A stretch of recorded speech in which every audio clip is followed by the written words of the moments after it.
Platform number 1ல இருக்கோம். எப்படி போறது? சீக்கிரம் போங்க.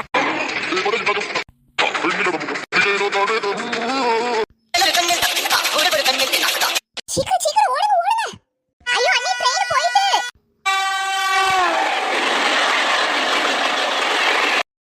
ஆதிகா, நீ எதுக்கு சும்மா அக்காவே சொல்லிட்டு இருக்க? எதுக்குமா அவங்க என்ன தப்பு பண்ணாங்க? நீங்க சும்மா கடங்க. எனக்கு தெரியும். என்ன அமைதியா வாய் மூடிட்டு நில்லுங்க. என்ன தம்பி போன வேகத்துல திரும்பி வந்துட்டீங்க? ஆமாத்த, வேற என்ன பண்றது? ட்ரெயினை தான் மிஸ் பண்ணிட்டோம்ல. நாளைக்கு தான் என்ன கதைன்னு பாக்கணும். அதான் நான் அப்பவே சொன்னேன், ஒரு 2-3 நாள் இருந்துட்டு போங்கன்னு. இப்படி கல்யாணம் முடிஞ்சு அவசரமா கிளம்பினா இப்படிதான் ஆகும். ஆமாத்தா, நேரத்தோட கிளம்பி இருந்தா கரெக்டா இருந்திருக்கும். சரி, என்னத்த பண்ண? ஒரே டயர்டா இருக்கு, படுத்து தூங்க வேண்டியதான். சரி சின்ன பொண்ணு, மாப்பிளைக்கு விரிச்சு கொடுமா, அவர் தூங்கட்டும். சரிங்க மாமா. பாவம், எல்லாரும் அசதியில இடமே இல்லாம தூங்கிட்டு இருக்காங்க. நம்ம வெளியே திண்ணையில போய் படுத்து தூங்க வேண்டியதான். என்ன இது? எவ்வளவுதான் உருண்டு உருண்டு படுத்தாலும் தூக்கமே வந்து தொலைய மாட்டீங்க. நைட்டு சாப்பிட்டா 5 இட்லி வயிற்றுக்கு காணலன்னு நினைக்கேன். வயிற்றுல இத்தனையோண்டு இடம் இருக்கு. அதை நிறைச்சாதான் சரிப்பட்டு வரும். டெய்லி யாருக்கும் தெரியாம இதே நேரத்துல சாப்பிட்டு இப்ப அதே நேரத்துக்கு பசி எடுக்கு இன்னைக்கும்.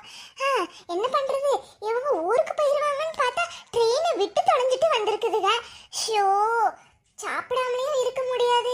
எல்லாரும் ஹால்ல வேற படுத்து தூங்கிட்டு இருப்பாங்க. வெளியவும் போக முடியாது, எல்லாம் ஹால்ல படுத்து கிடப்பாங்க. சரி, முயற்சி பண்ணி பார்க்க வேண்டியதா. இப்படியே உட்கார்ந்துட்டு இருந்தா சரிப்பட்டு வருமா? அப்புறம் வயிறு பசி எடுத்துக்கிட்டே இருக்கும். நைட்டு தூங்கின மாதிரிதான். ஹால்ல பேச்சு சத்தம் எதுவும் கேட்கல. அப்ப எல்லாம் அசதியில தூங்கிட்டாங்கன்னு தான் நினைக்கிறேன். சரி, அப்படியே மெதுவா பூனை மாதிரி கிச்சன்ல போய் சாப்பிட்டுட்டு வந்துட வேண்டியதான். இவ வேற என்னத்தை வச்சு தொலைஞ்சிருக்கான்னு தெரியல. கிச்சன்ல வச்சு திறந்து பார்த்தா வெறும் மல்லி எல்லாம் கருவேப்பிலையுமா வச்சிருப்பா இவ. எல்லாத்தையும் சாப்பிட்டுட்டு வந்துரு. பசி எடுத்ததுன்னா தூக்கமே வராது. அமைதி அமைதி. செல்லத்தோட எப்படிப்பா இருக்க? அம்மா உன்னை ரொம்ப கஷ்டப்படுத்திட்டேன்னு நினைக்கிறேன். என்ன பண்றது? வேற வழி இல்ல. சரிப்பா, அம்மா கிச்சன்ல போய் சாப்பிட்டுட்டு வரேன். அமைதியா போயிட வேண்டியதான். அப்பப்பா, எவ்வளவு கஷ்டப்பட்டு வந்திருக்கு. பல தடைகளை தாண்டி இல்ல சாப்பிட வேண்டியதா இருக்கு. என்ன வச்சிருக்காங்கன்னு பாப்போம். அம்மா, எவ்வளவு கஷ்டப்பட்டு எடுக்க வேண்டியது இருக்கு. ஐயா, பாட்டுல வேற கீழே தள்ளி விட்டுட்டனே. யாரு எந்திரிச்சு வந்து தொலைஞ்சிட கூடாது. யாரோ நடந்து வர சவுண்ட் கேக்குது. டக்கு புக்குன்னு பாலை எடுத்துட்டு போக வேண்டியதான். நம் நம் நம் நம் நம் நம் நம். ஷப்பா, ரெட்டு துண்டை கொஞ்சம் வயிற்றுக்குள்ள போட்ட உடனேதான் உயிர் வந்திருக்குப்பா.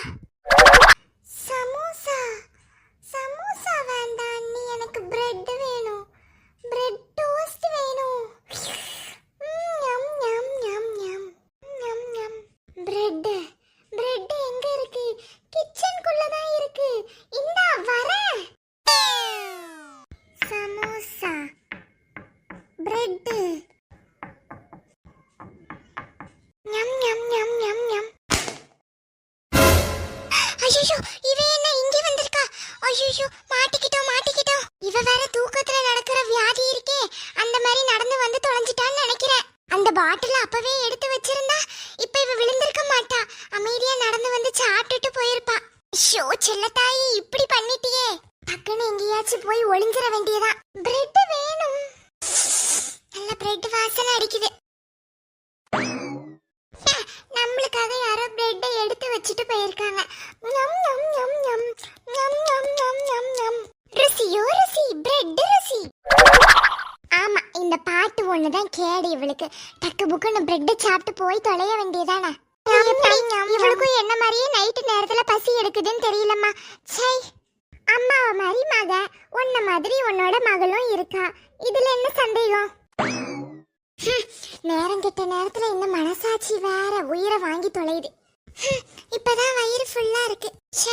எங்க பார்த்தாலும் எங்க அம்மா மாதிரியே இருக்கு. அம்மா நினைப்பாவே இருந்து இருந்து எங்க பார்த்தாலும் எங்க அம்மாவே தெரியுறாங்க. எங்க அம்மா எங்கதான் போயிருப்பாங்களோ. பாவம் பிள்ளை நம்மளை பத்தி தான் பேசிக்கிட்டு போகுது. அவ தூங்கிட்டு இருந்ததுனால அவ முன்னாடியே தைரியமா நிக்க முடிஞ்சது. ஒளிச்சு மட்டும் இருந்தாலோ என் கதை இன்னைக்கு அவ்வளவுதான் முடிஞ்சது. அம்மாவை பார்த்தேன்னு ஊருக்கிட்டே சொல்லிடுவா.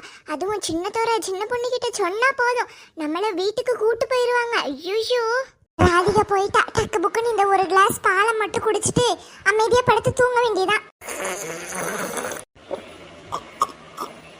ஷப்பாடி, இப்பதான்ப்பா வயிறு ஃபுல்லா இருக்கு. நிம்மதியா போய் ஒரு தூக்கத்தை போட வேண்டியதான்.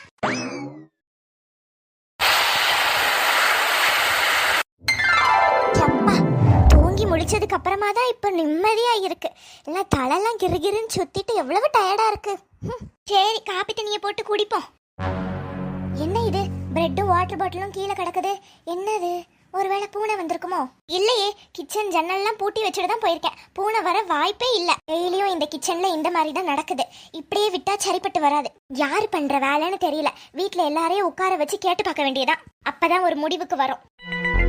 வீட்டுல இருக்க எல்லாரும் கொஞ்சம் இங்க வரீங்களா? உங்க எல்லார்கிட்டயும் கொஞ்சம் முக்கியமான விஷயம் பேசணும். என்ன முக்கியமான விஷயம் மல்லிகா? இருங்க, இப்ப சொல்ல மாட்டேன். எல்லாரும் வந்ததுக்கு அப்புறம் என்ன விஷயம்னு தெளிவா சொல்றேன். அப்படி என்ன விஷயம் சொல்ல போறா? ஒருவேளை அக்காவை நான் மறைச்சு வச்சிருக்கிறது இவளுக்கு தெரிஞ்சிருக்குமோ? எல்லாரும் வந்துட்டாங்க மல்லிகா, என்ன விஷயம்னு சொல்லு தெளிவா. அது வந்து கடவுளே, அதுவா மட்டும் இருக்க கூடாது. அம்மாடி புது மருமகளே, வந்த முத நாளே இப்படிலாம் சந்தேகப்படுறேன்னு நினைக்காத. உனக்கும் இதுக்கும் எந்த சம்மதமும் இல்லைன்னு எனக்கு தெரியும். நீங்க இருக்கணும்னா இரு, இல்லைன்னா ரூம்குள்ள போ. அதெல்லாம் ஒண்ணும் இல்ல, நான் இங்கே இருக்கேன். சரி, என்ன விஷயம் டக்கு புக்குன்னு சொல்லுங்க.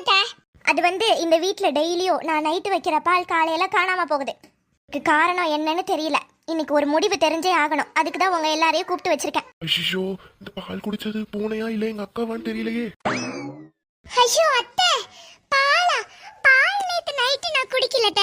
ஒரே பசியா இருந்ததுன்னு போய் ஒரு 2-3 பிரெட் சாப்பிட்டுருப்பேன், அவ்வளவுதான். இல்லம்மா, நான் பிரெட்டை பத்தி கேட்கல. டெய்லியும் நைட்டே பால் காணாம போகுது. நீங்க வரதுக்கு முன்னாடில இருந்தே பால் தீந்து போகுது. அதுக்கு காரணம் என்னன்னு தெரியல. இதுல என்ன சந்தேகம் உனக்கு? கண்டிப்பா பூனையா தான் இருக்கும். பூனையா? அதுக்கு ஒரு துளி கூட வாய்ப்பில்ல. நான் டெய்லியும் நைட்டு ஜன்னலை பூட்டிட்டு தான் போறேன். நானும் சரியாயிரும் நினைச்சிட்டே இருக்கேன். டெய்லியும் இதே கூத்தாதான் இருக்கு. எம்மா, நீங்க என்னம்மா புது புது கதையா சொல்றீங்க? ஆமாப்பா, டெய்லியும் இதே கதை தான் நடந்துட்டு இருக்கு. யாருன்னு தெரியல. நம்ம பிரெட் மட்டும் தானே சாப்பிட்டோம். பாலை எடுத்த மாதிரி கூட ஞாபகம் இல்லையே. என்னங்க, என்ன இப்படி எல்லாம் சொல்றாங்க உங்க அம்மா? உங்க வீட்ல எதுனா பேய் இருக்கா? பேயா? அதெல்லாம் இல்லம்மா, நீ பயப்படாத. அப்ப எப்படி பால் காணாம போகும்? அதுதானே எனக்கும் தெரியல. ஷோ, வந்த முத நாளே பயம் கொடுக்குறீங்களே. இன்னைக்கு நான் நைட்டு தூங்குன மாதிரி தான் போங்க. அதெல்லாம் ஒண்ணும் இல்ல, நீ பயப்படாதம்மா. சரி, பயப்படல. இங்க இருக்கிறவங்க மேல எனக்கு துளி கூட சந்தேகம் இல்ல. ஏன்னா நீங்க எல்லாம் இப்பதான் ஊர்ல இருந்து வந்திருக்கீங்க. எதுவும் என்ன தப்பா நினைச்சுக்காதீங்க. இப்ப நம்ம வீட்டு ஆட்கள் இல்ல, வெளியே இருந்து யாரோ தான் இந்த மாதிரி வேலை எல்லாம் பண்ணிட்டு இருக்காங்க. சித்தி என்ன இப்படி எல்லாம் சொல்றாங்க? ஒருவேளை நம்ம அத்தையா இருக்குமோ? நம்ம நினைச்ச மாதிரி நம்ம அத்தையா தான் கண்டிப்பா இருக்கணும். எதுக்குன்னா மாமா வந்து டெய்லியும் நம்ம கூட உட்காந்து சாப்பிடாம தனியா அந்த ரூம்குள்ள போய் எடுத்துட்டு போய் சாப்பிடுறாரு. இதுக்கு பின்னாடி என்னமோ இருக்கு. இவ வேற இப்படி எல்லாம் சொல்றா, எல்லாருக்கும் சந்தேகம் வந்துரும். அக்கா கண்டிப்பா மாட்டிட்டு போறான்னு நினைக்கிறேன். செல்லதாயி, நீ வெளியே வர நேரம் வந்துட்டு.